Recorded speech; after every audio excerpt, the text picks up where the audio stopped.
अगर आप सऊदी अरब में अपनी फैमिली के साथ विजिट वीजा पर हैं या अपनी फैमिली को विजिट वीजा पर बुलाने का प्लान बना रहे हैं तो ये वीडियो आपके लिए है। इस वक्त सबसे ज्यादा पूछे जाने वाला सवाल ये है कि मल्टीपल एंट्री वीजा कब मिलेगा। तो इसके ऊपर तो सिंपल सी बात है कि कोई अपडेट नहीं है, लेकिन यहाँ पर एक अच्छी खबर आपकी मुंतज़िर है, क्योंकि अब जो single entry family visit visa 90 दिन के लिए दिया जा रहा था वो अब आप बासानी मजीद 3 महीने तक एक्सटेंड कर सकते हैं, और ये एक्सटेंशन 2 दफा हो सकती है। तो यूँ तकरीबन 9 महीने तक सऊदी अरब में आप अपनी फैमिली के साथ इसी single entry family visit visa के ऊपर फैमिली के साथ टाइम गुजार सकते हैं। क्या ये कमाल की खबर नहीं है? आज की वीडियो में हम आपको बिल्कुल आसान ज़बान में स्टेप बाय स्टेप ये पूरा प्रोसेस समझाएंगे ताकि आपका वीजा बगैर किसी टेंशन के एक्सटेंड हो जाए। अस्सलाम वालेकुम, this is Anees and you are watching my channel. सबसे पहले कुछ अहम पॉइंट्स याद रखें। ये सहूलत खास तौर पर उन लोगों के लिए है जो इस वक्त सऊदी अरब में single entry family visit visa पर हैं। वक्त पर अमल करना बहुत जरूरी है, क्योंकि अगर आपका वीजा एक्सपायर हो गया तो मसला खराब हो सकता है। हमने पिछली वीडियो में आपको बताया था कि जून के आखिरी हफ्ते और जुलाई के पहले हफ्ते में पाकिस्तान और इंडियन फैमिलीज ने हज के बाद पहली दफा सिंगल एंट्री वीजे पे सफर किया था। तो जून के आखिर में आने वाली फैमिलीज का वीजा पहले ही 3 महीने के लिए एक्सटेंड हो चुका है, यानी अब सिस्टम चल रहा है और आपके लिए भी मुमकिन है कि आपका वीजा भी एक्सटेंड हो जाएगा। पहले ये सिर्फ बातें थी, लेकिन अब ये बिल्कुल कंफर्म हो चुका है और कुछ फैमिलीज का वीजा एक्सटेंड हो चुका है। तो अब आपके लिए एक अच्छी खबर है। अब आते हैं मरहलावार तरीका देखते हैं कि किस तरीके से आप विजिट वीजे को एक्सटेंड कर सकते हैं। सबसे पहली बात तो ये है कि आपको फीस अदा करनी है। जैसे ही आपको मैसेज मौसूल हो, जो कि नॉर्मली 7 दिन पहले आपको मिलता है, तो जिस दिन आपको मैसेज मिले आप उसी दिन अपनी वीजा की फीस जमा करवा दें। और वीजा एक्सटेंशन की जो फीस है वो 100 रियाल फी पासपोर्ट होगी। इसके साथ ही हर फैमिली मेंबर यानी हर पासपोर्ट के लिए आपको इंश्योरेंस लाजमी करनी है, तो ये आप इंश्योरेंस भी कर लें और इसकी रसीद अपने पास महफूज रख लें। उसके बाद अगर आप 7 दिन पहले आपको मैसेज आए और ये दोनों काम आपने उसी दिन कर लिए तो फिर आप एक दिन इंतजार करें, क्योंकि जब आपका वीजा एक्सपायर होने में 6 दिन रह जाएंगे तो आप वीजे को एक्सटेंड कर सकते हैं। तो अगर आपने 7 दिन पहले ये काम कर लिया मैसेज आने के बाद, तो छठे दिन यानी अगले दिन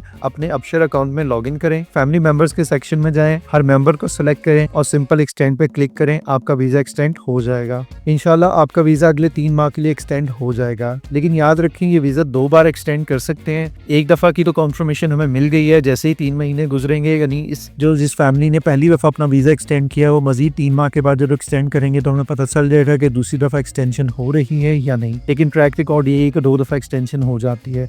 तो इसी तरह सिंगल एंट्री वीजा के ऊपर भी आप तकरीबन 9 महीने सऊदी अरब में रह सकते हैं। सिर्फ ये कि आप बार बार ट्रेवल नहीं कर सकते। जब एक दफा चले गए हैं तो फिर आपको वही रहना पड़ेगा। तो अगर आपको ये लगता है कि सिंगल एंट्री पे आप वहाँ गए और फिर पाकिस्तान आएंगे तो दोबारा आप उसके ऊपर ट्रैवल नहीं कर सकते, बेशक आपका वीजा एक्सटेंड हो चुका हो। तो इस बात का आपने लाजमी ख्याल रखना है। अब यहाँ पे कुछ अहम बातें हैं जिनका ख्याल रखना बहुत जरूरी है। मैसेज आते ही उसी दिन अपनी फीस और इंश्योरेंस मुकम्मल करें, ताखीर ना करें। अगर अबशर पर आपको कोई एरर आता है तो आपको तवासल के जरिए अपनी दरखास्त भेजनी होगी। अगर आपका मसला फिर भी हल ना हो या वहाँ से कोई जवाब ना आए या आपको वहाँ पे कोई एरर आ जाए तो फिर आप बराह रास्त जवाजात ऑफिस जाएं और अपना केस फॉलो अप करें ताकि आपका वीज़ा एक्सटेंड हो जाए। लेकिन कोशिश करें कि आप टाइम ज़ाया ना करें। जैसे ही मैसेज आए फ़ौरन कार्रवाई करें, ताकि अगर किसी सिस्टम एरर की वजह से 1-2 दिन का डिले भी हो जाए तो आपको मसला ना हो। क्योंकि अगर ऐसा हो गया कि आपका वीज़ा पहले एक्सपायर हो गया और उसके बाद आप एक्सटेंशन के लिए जाएंगे तो उस सूरत में मसला हो सकता है। तो ये थी आज की मुकम्मल guide family visit visa extension के बारे में। अब आप बताएं कि आपने पहले से सिंगल एंट्री वीज़ा लिया है या आप अभी अप्लाई करने का सोच रहे हैं, और आपको एक्सटेंड करके बताइएगा कि क्या आपका वीज़ा एक्सटेंड हुआ है या नहीं हुआ। अपने जवाब कमेंट्स में ज़रूर दें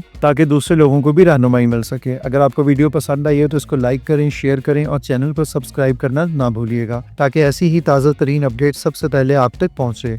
मिलते हैं एक और वीडियो में।